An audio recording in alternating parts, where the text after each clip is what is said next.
Greetings, fellow action figure connoisseurs, and welcome to another episode of Digital Caveman Presents Star Wars Wednesday. I, as always, am your host, the Digital Caveman, and today I will be presenting you with the Jazzwares Star Wars Micro Galaxy Squadron Obi-Wan Starfighter. Let's get into it!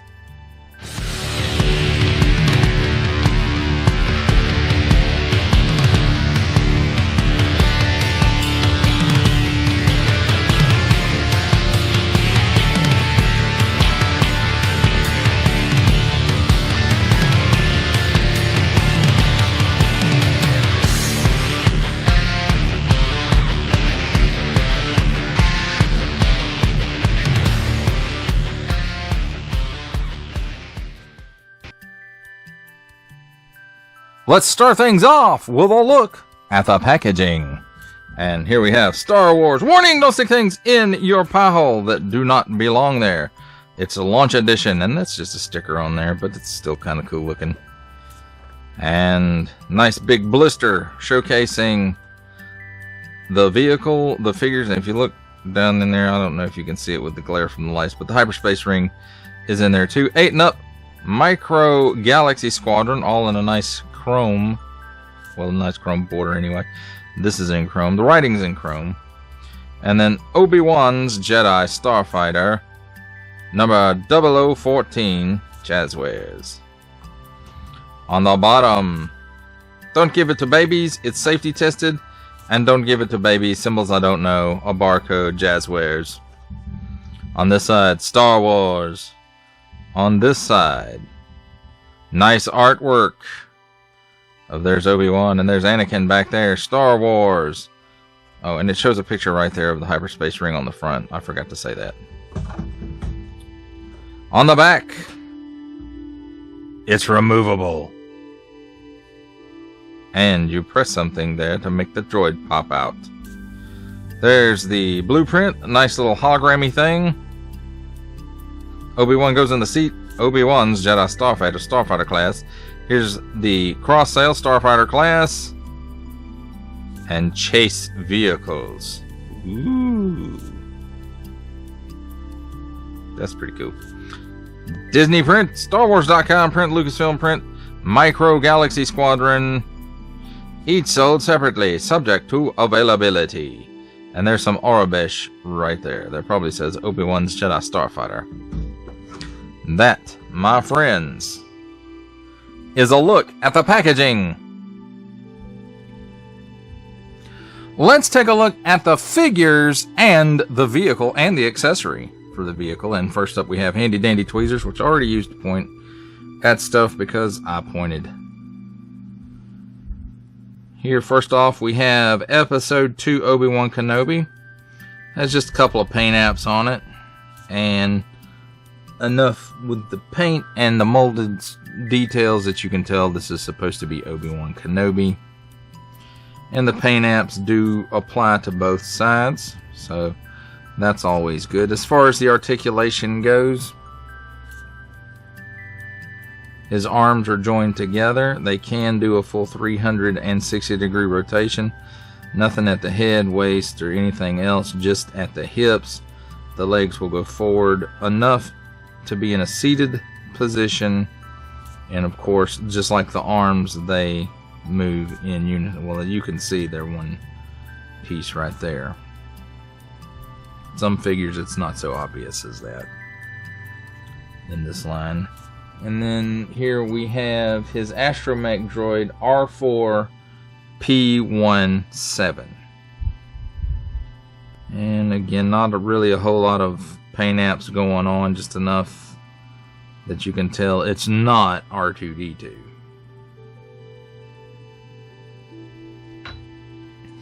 Next up is the hyperspace ring, and it's got some nice paint apps on it. And it does have a little bit of wash on it to give it a little bit of a used feeling. And even on the inside here, which they really didn't have to do, but they did. And this little clip right here, there's a bump in the, I'll show you later. it's easier to show than to explain. And then these clips go across the top of the nose, and of course it goes in that way. But nice engine light paint apps, I guess. And then it's just nice looking overall.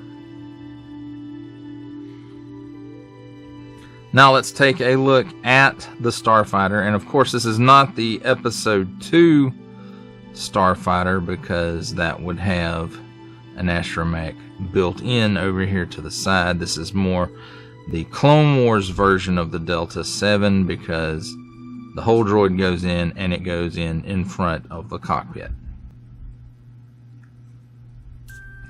And I think they gave that Delta 7 an A or B or something like that was the designation for it. But nice Republic Tampo right there. Nice paint apps throughout. And you can see it's got a little bit of wash on it to kind of just dirty it up a little bit. Maybe it's been on Camino. Nice paint app here and around the engines. And then just right on around the cockpit, and lots of nice molded detail on this one. And it's very, very light.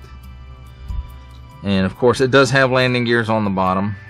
They just fold in here, and there. And you don't go to the back of this one to get it out. It does have a little notch in the front of it where you can get a hold of it and pull it back out. Now, this little round piece, or well, it's not exactly a round piece, it's kind of astromech droid shaped, and there's a reason for that. It's because you'll see in the droid slot here, it's got a peg on it, and the droid has a port in it. And when you get it in there, you just mash it in there, and it stays with friction, and it's hard to get a hold of to get it out. But that's what this is for. You just push on that and the droid ejects. So droid ejector seat. So we'll just pop him back in there. And as far as the cockpit goes, there's a little piece right here where you can get under it and open it up. And it does have some nice molded details in there as well.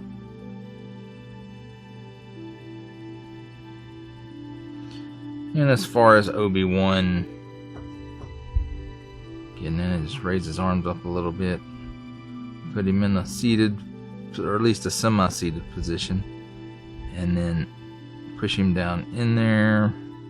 He doesn't really lock into place, but you just get him in there, close the hatch or the canopy, whatever you want to call it, and once that's done, he's in there. He will flip-flop around some, though, just pretty much like all the other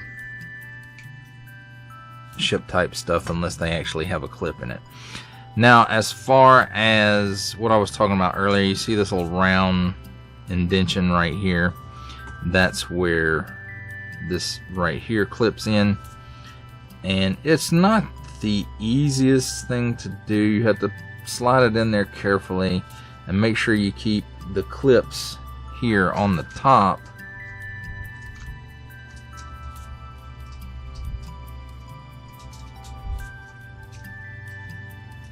and just kind of go for it till you get it locked in there, which I haven't done yet because the top keeps popping out. Alright, and in there, you heard that it does give a satisfying click when you do get it into position. And once you have it in position, I mean, it looks pretty nice.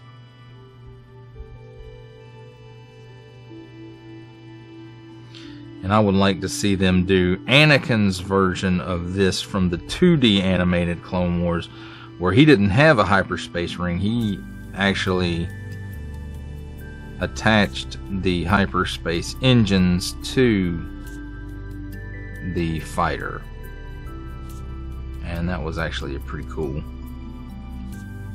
ship. So there you have it, my friends, and of course it can't really land with the ring on it,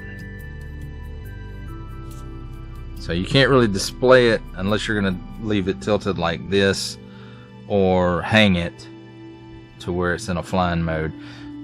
That's what you would have to do in order to display it with the ring on it. But that, my friends, does it for a look at the vehicle, its accessory, and the figures. It's time for my favorite part of a review, comparisons. And here we have the Micro Galaxy Squadron. Well, they're all Micro Galaxy Squadron. But we have Obi-Wan Kenobi's Jedi Starfighter. Then we have Yoda's Jedi Starfighter.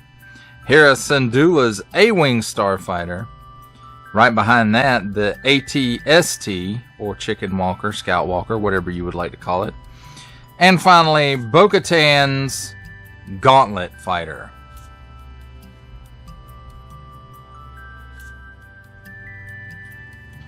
Here's the Micro Galaxy Squadron Obi-Wan Kenobi's Jedi Starfighter with the Republic's LAAT Troop Transport Gunship.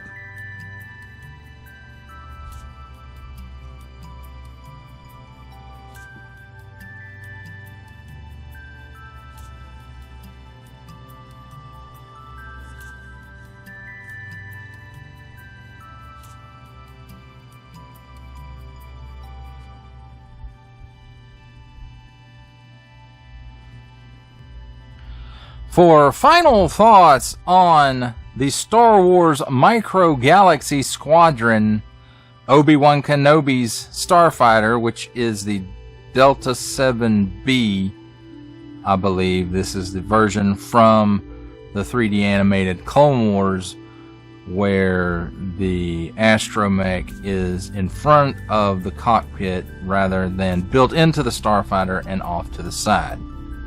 I'm guessing they had to change that in order to work R2-D2 into more stories. That would be my guess, but this design actually makes more sense to me rather than just having a droid built into the ship. Why not just have just a Nava computer instead of an astromech droid? That